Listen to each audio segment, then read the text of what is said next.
बिस्मिल्लाहिर्रहमानिर्रहीम। अस्सलामु अलैकुम। Multan public school and college, Multan.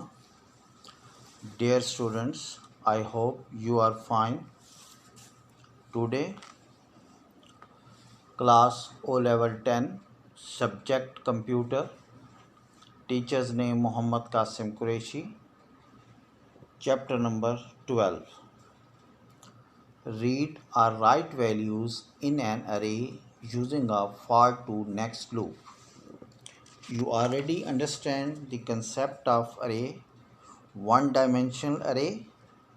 In a computer program, what the array is going on to be used for us so it can be given a meaningful name. How many items are going to be stored so the size of the array can be determined, and also the consecutive locations to be arranged due to this array. If one-dimensional array for all the students, test marks in a class was to be set up, first is to be considered the array name, student mark test, number of items is equal to number of the students in the class. This could be the constant number students. Whole number need to be stored in data types integer. This is the main important thing you understand. I think you thoroughly understand this point. Using only a variable in an index in a array in Python language and also in JavaScript languages. A for to next loop uses a fixed number of repeats, so it is ideal to use with an array. When the number of elements is known, as the loop counter can be used as the array index. For example, a for to next loop could be used to read values into two arrays to store two sets of test marks for the class of 30 students. For the example of 30 students to enter in a computer and want to store it. So this is the Python language and also in a JavaScript language. First, use a Python language for counter in range 1 to constant numbers plus 1. Student mark test 1 counter integer input, enter the mark for test number 1. Student mark sheet 2 counter integer store mark number 2. This is the simple language in a Python language.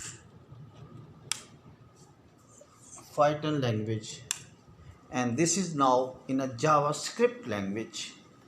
The same thing is in JavaScript language, same thing is to be done.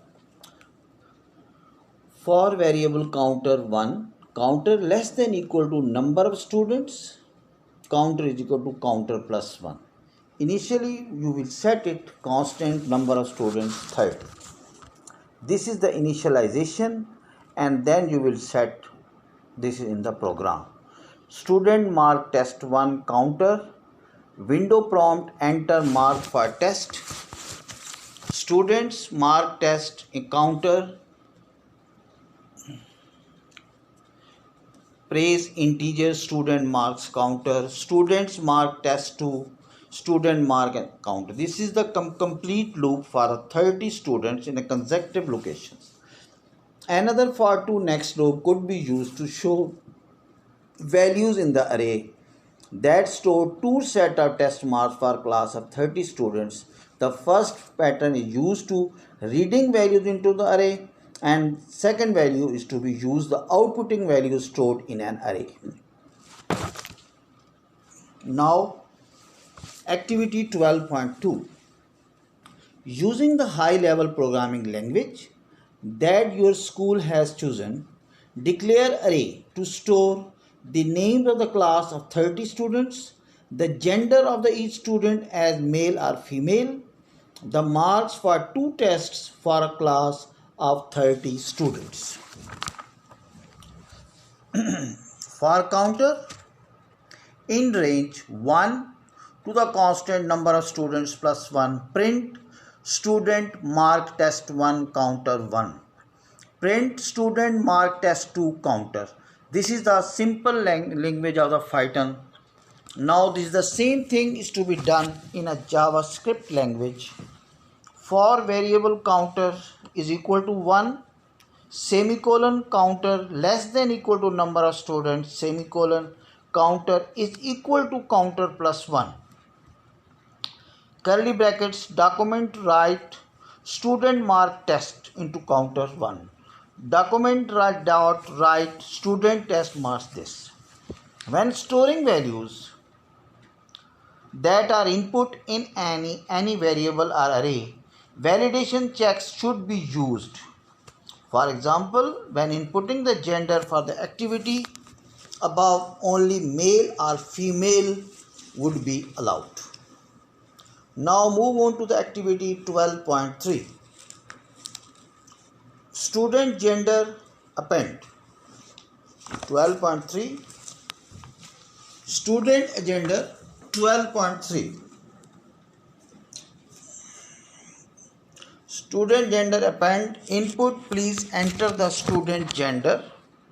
While student gender counter is equal to parenthesis m, student gender counter input, please enter the student gender male or female. Student gender counter is equal to, this is the statements of the languages JavaScript. Window prompt enter student gender while student gender counter is equal to m. This is the symbol of equal, semicolon plus equal to. Curly brackets, student gender counter is equal to window prompt enter student gender male or female. Checking for gender m. Extend your program to test for both male or female in your student gender array. Marks between 0 and 50 for the first test. Marks between 0 and 100 for the second test. The two previous activities have enabled you to store the validated check in 4 arrays. Once this data is stored, you can use it to extract the useful information. For example, you may note what to find the students with the highest and lowest marks for each test, the average mark for each test, the average mark overall, and number of male or female students in each class. You can find a student with the highest mark for test 1 like this. Now the programming statement of Python. Highest mark test 1 is equal to integer into brackets, within bracket is equal to 0. Highest index test 1 integer 0 for counter in range 1 to this. If student mark test 1, this is the variable name. So this is a counter variable highest greatest than highest mark of this activity, then to move on to the highest from the lowest. Now this is the same thing is JavaScript. First define the variables. Highest mark test 1 is equal to 0. Variable highest index test 1 is equal to 0. For variable counter is equal to 1, counter less than equal to number of students, counter is equal to counter plus 1. Curly brackets, if student mark test 1, counter greater than highest mark test. Highest mark is equal to this mark and also is equal to counter. Finding the student with the highest mark for test 1. This is also a programming language you also see on your book on the page number 167. Both the activities is 12.2 for your page number 166 and activity 12.3 of the page of 167. Now you move out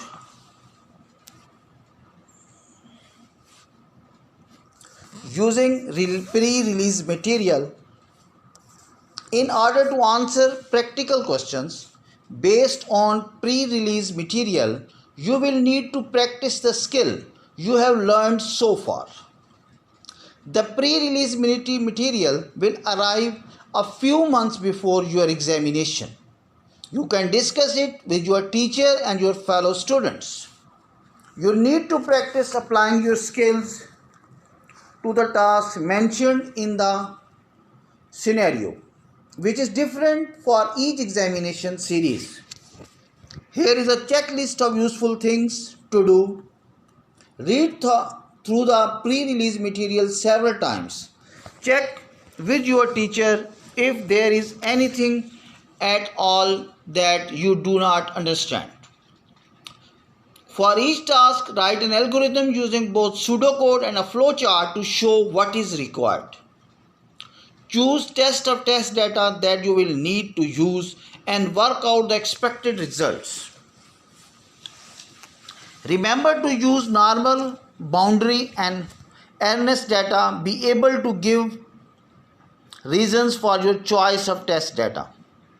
Complete trace table to test your pseudocode and flowchart. This will enable you to ensure that both the pseudocode and the flowchart work properly. It is a good idea to get another student to trace your algorithm as well. Decide which works best for each task, pseudocode or a flowchart, and why. Before starting to write your program for each task, decide the variable, including an array and constants you will need. Decide the data types required for these. Decide the meaningful names you will use. Be able to explain your decision. If you are asked to repeat the same thing many times, for example, adding a total complete task for one and check it work before repeating it many times. Write and test each task. You can use the same test data as you used for your pseudocode and flowchart. This is the main things of after using a pre-release material. Also do the activity 12.4. How extend your program as follows. Find the student with the highest marks for test 1 and 2. B part. Find the students with the lowest marks for test 1 and test 2. Hint. Test your lowest mark variables to 50 and 100. Find the average mark for each test. Hint. Use a running total and a divide by the number of students at the end. D part. Find the number of male and female students. Hint. Counter either males or females and calculate the other by taking away from 30. In Monday, inshallah, in discussion lesson,